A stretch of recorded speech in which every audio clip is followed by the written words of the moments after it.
स्वागत है फिर से आपका एक्सरसाइज 2.3 के लिए। कुछ बेसिक थ्योरम्स देख लेते हैं जो हमने पिछले चैप्टर से ली है। एक्सरसाइज 2.2 में हमने एक डिवाइड किया था जिसमें आपको 4 बात बताई थी। अब 4 बात क्या क्या थी एक बार उसको फिर देख लेते हैं। जब हम किसी नंबर्स में डिवाइडेशन देते हैं, हम एक नंबर ले रहे हैं फिर से, तो नंबर लिया हमने यहाँ पर 25 में किसका डिवाइड दे रहे हैं, हम दे रहे हैं 7 का।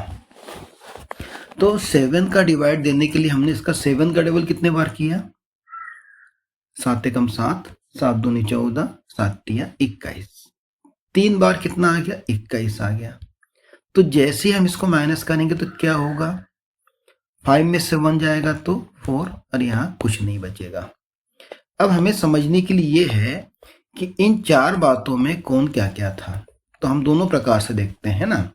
सबसे पहले करते हैं बात 25 की। 25 को हम बोलते हैं 25 को हम बोलते हैं भाज्य। क्या बोलते हैं, भाज्य।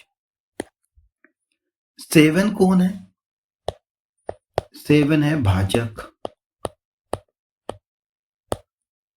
7 है भाजक। अब कितने टाइम भाग उसका उसमें गया, उसका भाग गया 3 टाइम, इसको बोलेंगे भागफल, भागफल। अब नीचे कितना रहा, नीचे कितना बचा, 4, 4 को हो जाएगा शेष फल। 25 जो है वो किससे बड़ा है, 7 से। हमने एक ऐसा नंबर लिया है जिसमें न्यूमरेटर बड़ा रहता है और डिनोमिनेटर छोटा, तो भाज्य को हम बोलते हैं डिविडेंड, डिविडेंड। भाजक को बोलते हैं हम डिवाइजर, भागफल को बोलते हैं कोसेंट,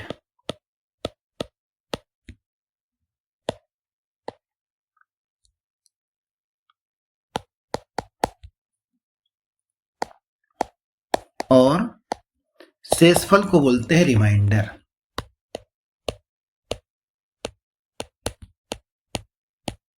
तो 4 नाम आपके सामने आ गए। पहला नाम भाजक, भागफल, भाज्य, भाजक, भागफल और शेषफल। तो अब हमें इन चारों से काम है, तो अब हम इन्हें कैसा लिखते हैं, यदि लिखना होगा तो हम लिखते हैं 25 is equal to 7 into 3 plus 4। हमने एक ऐसा नंबर देखा होगा, फिर से बता देते हैं कैसा देखा होगा, जिसको हम मिश्र नंबर बोलते हैं, यानी कि मिश्रित भिन्न में जाते हैं। 25 में हमने किसका डिवाइड किया था, 7 का, डिवाइड बाई 7। तो ये तो 7 नीचे रहता है, कितने बार डिवाइड गया हमारा, कितने बार गया, 3 बार गया, कितना रिमाइंडर रहा, 4। तो हम इसको ऐसा लिखते थे पहले। तो अब यहाँ पर ये जो 25 है और 7 है, तो ये दोनों में क्या एक समानता है, क्या बात है, तो हम ऐसा बोल सकते हैं कि 25 से छोटा है 7, है ना। तो हम इसको अभी जब एक बहुपद के रूप में लेंगे, पॉलिनोमियल्स के रूप में लेंगे, तो हम इसको p बोल देंगे, ठीक है।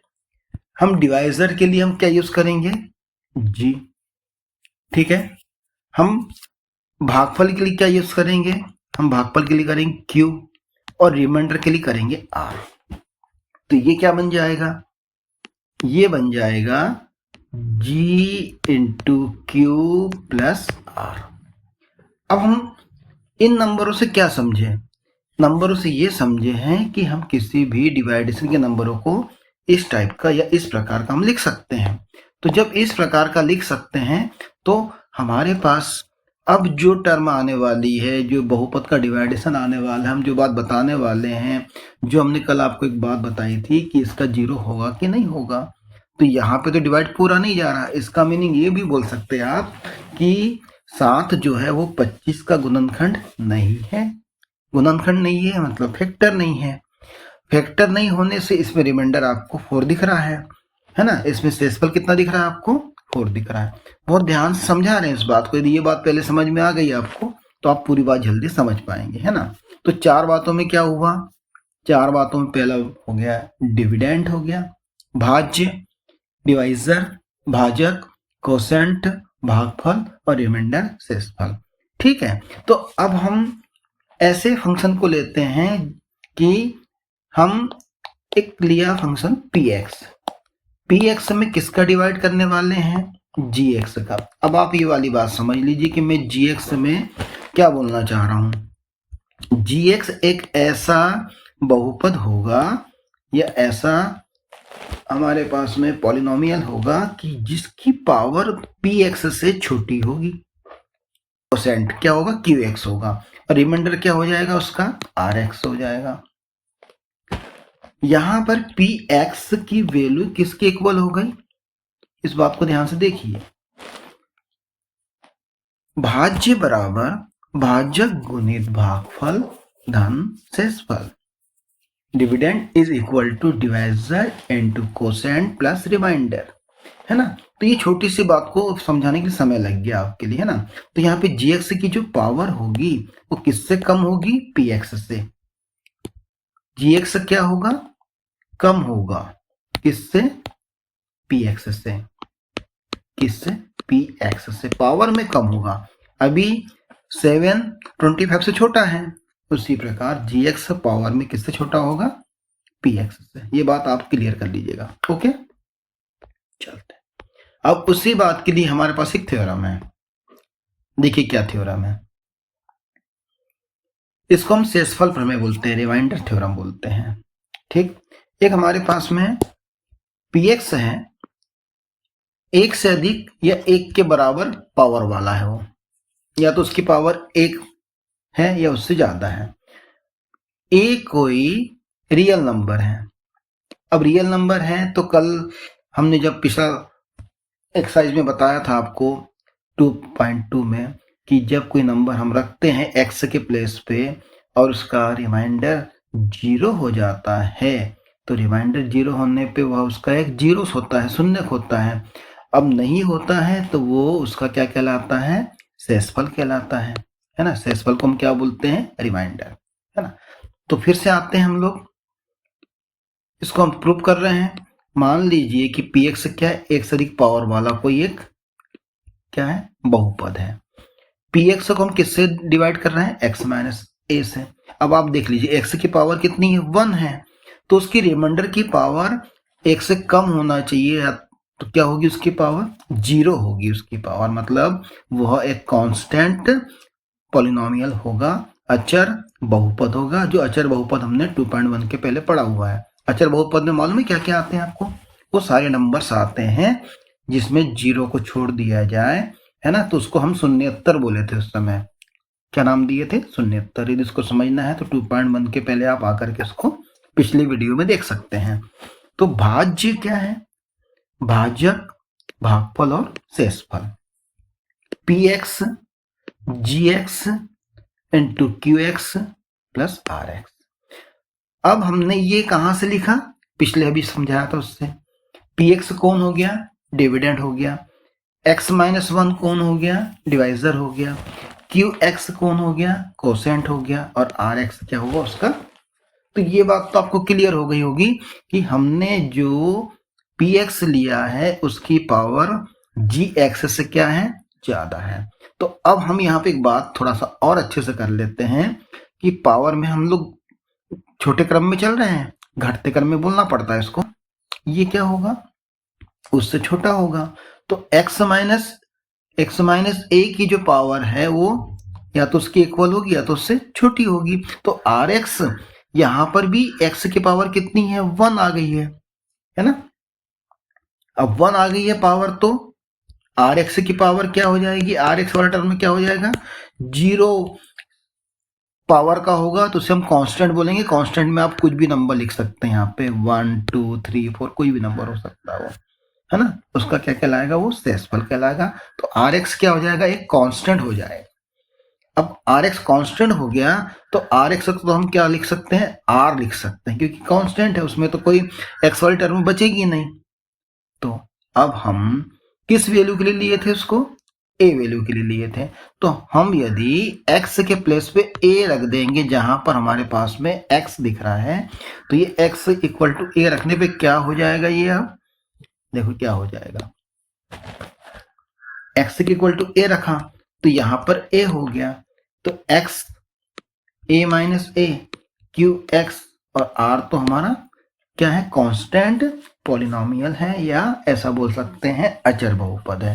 तो ये a में से a तो 0 हो गया, तो ये क्यू एक्स प्लस आर, तो ये क्या बच गया, आर बच गया, है ना।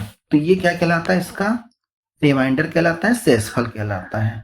तो ये प्रमेय हमारे कोर्स में नहीं है, बट हम इसको इसलिए देख रहे हैं कि हमें इसके बारे में मालूम होना चाहिए। फिर से हम एक बार आते हैं कि हमने क्या पढ़ा, देख लीजिए जल्दी से, इसके बारे में आपको पूरी बात एक बार में समझा देते हैं। पी एक्स की पावर को हम यदि बढ़ते इसमें लेते हैं, जैसे कि ये 2 पावर का है, ये 2 पावर का है, किसकी पावर कितनी है, 2 है, तो ये कितनी पावर का हो गया, 1 पावर का। तो ये क्या होगा, 1 से और कम पावर का होगा, तो इसकी पावर क्या हो जाएगी, 0। हमने कैसे देखना है इसको, हम जब थ्योरम के पहले कुछ ऐसे बहुपद को लिखे थे जिसमें ऐसे बहुपद आए थे, बहुपद के बारे में बता देते हैं आपको कि इस प्रकार के बहुपद आए थे। कैसे, हम छोटा बोल रहे हैं ना, तो छोटे बहुपद के रूप में पावर कैसी होती है, जैसे 2 पावर का हुआ, तो इससे कम पावर क्या होगी, इससे कम पावर होगी ये 1। अब उससे और छोटी पावर क्या होगी, तो ऐसा ऐसा कुछ बताया था ना आपको। ये जो हमने एक बहुपद बनाने की आपको टेक्निक बताई थी, उसमें हम पावर कैसी होती है, हमारी कम होती जाती है ना। तो यहां पर हम जब डिवाइड देंगे तो ये इसकी पावर ज्यादा है, तो इसकी पावर कितनी दिख रही है आपको, 1 इक्वल, है ना। तो यहाँ पे क्या लिखा हुआ है, अभी हमने क्या लिया कि 1 पावर का है ये वाला, तो ये कितनी पावर का होगा, तो उससे बड़ा 2 का होगा, 3 का, ऐसा भी कह सकते हैं हम इसको। तो इसको समझने के लिए ये जो पावर बचेगी, यदि 2 लेंगे तो ये 1 पावर का होगा, तो ये क्या पावर का आ जाएगा, 0 पावर का, इस प्रकार का आएगा। तो ये जो c है ना, ये c, ये क्या है, कांस्टेंट है ये। अब तो कांस्टेंट के लिए हमने यहाँ पे क्या लिखा हुआ, r लिखा हुआ है, ठीक है। तो अब ये x के प्लेस पे a ले लिया, तो ये a माइनस ए हो गया, ठीक है। तो यहाँ पर भी आप a लिख सकते हैं, ठीक। तो यहाँ पर भी x के प्लेस पे क्या आ जाएगा, a आएगा, तो ये q है, तो ये r क्यों बचेगा, क्योंकि ये पूरा टर्म क्या होगा, 0 हो जाएगा, ठीक है। अगली बात पे आते हैं, एक और थ्योरम ले लेते हैं आपके लिए। देखिए ये हमारे पास काम की थ्योरम है, इसे हम बोलते हैं फैक्टर थ्योरम। फैक्टर थ्योरम ले लिया, मान लीजिए कि पी एक्स क्या है, पावर n। अब n की वैल्यू क्या है, 0 से ज्यादा भी है और 0 के बराबर भी वाला एक पॉलिनोमियल है, और a क्या है, कोई रियल नंबर है, वास्तविक संख्या है। x minus A P x का एक फैक्टर होता है यदि पी ए की वैल्यू क्या हो जाएगी, उसका रिमाइंडर कितना हो जाएगा, 0 आ जाएगा। जब रिमाइंडर 0 आ गया तो हम ऐसे बोल सकते हैं कि x minus A P x का एक क्या है, फैक्टर है। ये दोनों बातों को आप समझ लीजिए, कैसे हम बता देते हैं आपको। देखिए कल हमने पी एक्स लिया था एक्सरसाइज 2.2 में, हमने ले लिया एक्स्ट्रा x माइनस 1। अब x के प्लेस पे हमने रखा -1 या +1, तो हमने 1 रख दिया, कुछ भी नंबर, है ना। तो P1 क्या हुआ, P1 हो गया, क्या हुआ, 1 -1। तो P1 की वैल्यू क्या हो गई, 0 आ गई। तो ये जो PA है ना, ये वाला, ये जो PA है, हम इसको क्या बोल रहे हैं, P1 बोल रहे हैं, और यहाँ कितना आ रहा है, 0, तो ये 0 आ गया। तो इसका मतलब ये होगा कि x इज इक्वल टू 1 जो होगा, उसका एक, किसका, x माइनस 1 का एक फैक्टर होगा। अब ये देखो हमने क्या कहा था, उसके बराबर भी ले सकते हैं, उससे बड़ा भी ले सकते हैं, है ना। px बड़ा होगा ठीक है। तो अब px बड़ा होगा तो हमने क्या देख लिया, हमारे पास जो भागफल आएगा, जो भाजक होगा, भाजक तो छोटा ही होगा, छोटी पावर का, या बराबर पावर का ले सकते हैं भाजक को, पर जो भागफल होगा उससे छोटी पावर का आएगा। और शेषफल तो, और जैसा भी उसके बच्चे वाले पदों में बचा होगा, तो यहाँ पे कितना बच रहा है हमारे पास में, 0। अब हम फिर से उसी बात को लेते हैं, तो देख लीजिए यहाँ पर, देख लीजिए कैसे उसको प्रूव कर रहे हैं हम।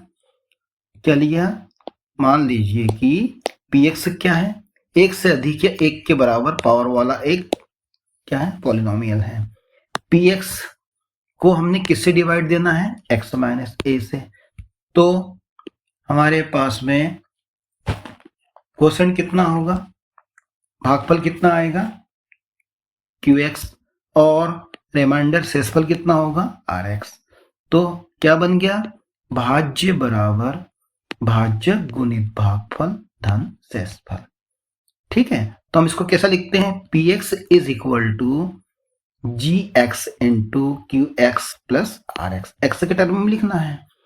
अब x के प्लेस पे क्या पुट करें, x के प्लेस पे a पुट करेंगे तो क्या होगा, तो ये बन जाएगा pa, और pa को हमने भी क्या बताया हुआ है, क्या आ जाना चाहिए, 0, ऐसा कह रहे हैं ना हम आपके लिए। तो pa के प्लेस पे क्या हो जाएगा, 0, और x की वैल्यू क्या रख रहे हैं हम लोग, a रख रहे हैं। देखो ये x के प्लेस पे pa हो गया, यहाँ पे a माइनस ए हो गया, qa हो गया, ra हो गया। तो a माइनस ए क्या हो जाएगा, 0, तो पूरा टर्म क्या होगा, 0, और ये भी क्या होगा, 0। तो ra यानी कि रिमाइंडर कितना हो गया, 0 हो गया। अब रिमाइंडर जो है ये 0 ही आना चाहिए, शून्य आना चाहिए, शून्य आना है ना। तो ये क्या हो जाएगा, एक फैक्टर थ्योरम को हम प्रूव कर लेंगे। तो यहाँ पे हमको क्या क्या वैल्यू रखना है, x के प्लेस पे रखना है, और pa मतलब क्या होगा, वैल्यू पुट करने पर उसका रिमाइंडर 0 हो रहा है, तो हम pa को हम क्या बोल सकते हैं, 0। ओके, तो ये हमने दो थ्योरम आपके सामने प्रूव कर दी है। एक तो है कौन सी थ्योरम है, रिमाइंडर थ्योरम, और एक है आपके पास फैक्टर थ्योरम। तो ये दोनों थ्योरमों को हम यहीं पर खत्म करते हैं। थ्योरम समझ लिए हैं, एक्सरसाइज पे उसके बाद आएंगे, तो ये ध्यान रखिएगा कि दोनों थ्योरम आपके लिए बड़ी काम की है। ओके, थैंक यू कहते हैं। आप इसको एक्सरसाइज को देखना चाहते हैं तो इसके बाद की वीडियो में आपको वाली 2.3 एक्सरसाइज मिलेगी। हमने आपके थ्योरम को अच्छे से आपको समझा दिया है। Okay, thank you.